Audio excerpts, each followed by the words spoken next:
Do you want to know why so many people in the black community love socialism? Well, because like everything else, it's because of slavery.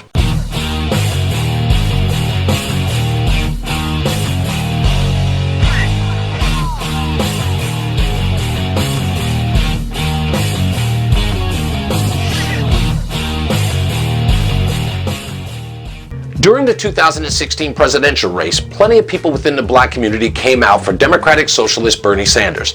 The surprising thing was, it wasn't because Bernie Sanders was some sort of fixture within the civil rights movement of the 60s. No one even cared about that. It was because of socialism. That's right, the government in charge of providing you with your most basic needs, food, housing, education. Many in the black community were all aboard the Bernie train. Now maybe I was alone in this, but I was always led to believe that many Americans, in particular my community, were suspicious of the government. But there they were, embracing Bernie Sanders. I started to think about the black experience in America and thought, maybe it's because it's all they ever knew. As a conservative, I believe that my rights as an American are ordained by God.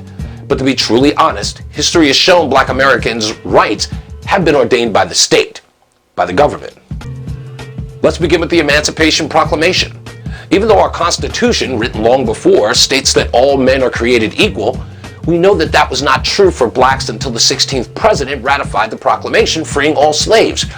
It was state-run freedom. Although blacks were considered free, Jim Crow ruled the roost. Blacks had to go to the Supreme Court for some of the Americans' most basic civil liberties.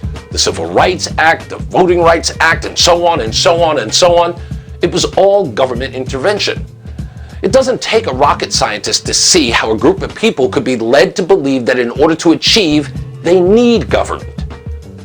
So, when a Bernie Sanders says that if he were to become president, he's going to give you health care and housing and education to everyone, many people in the black community believe, well, who else was supposed to do it?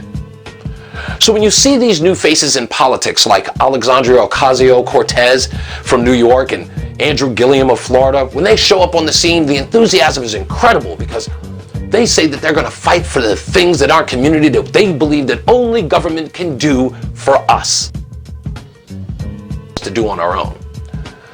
There's a great little line in the preamble of the Constitution that I like.